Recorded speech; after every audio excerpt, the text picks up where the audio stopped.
In this video, I am going to show you how to use auto-named ranges. We have a small data range here with employees and their salary in months.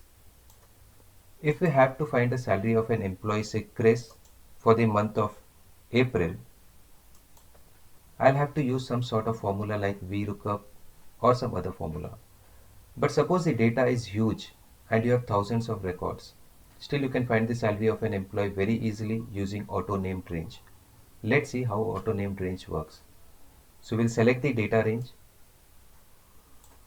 go to Formulas tab and click on Create from Selection. So there is a shortcut Ctrl plus Shift plus F3. So I'll click on Create from Selection. By default, the top row and the left column is selected. So once you click OK, this will auto-name the cells, like it will assign a name to the entire row as Chris and it will assign a name to the entire column as Jan.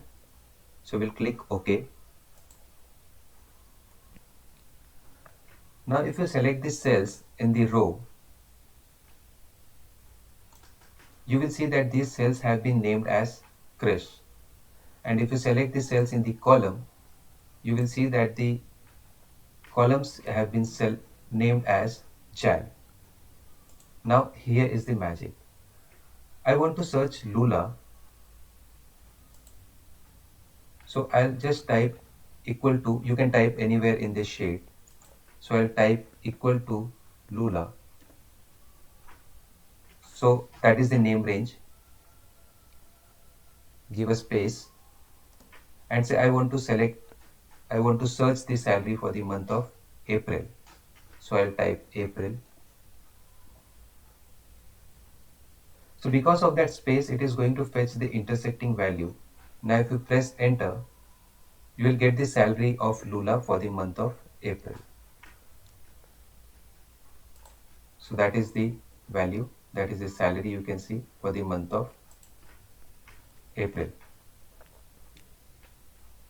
So I want to search the salary of Chris for the month of May.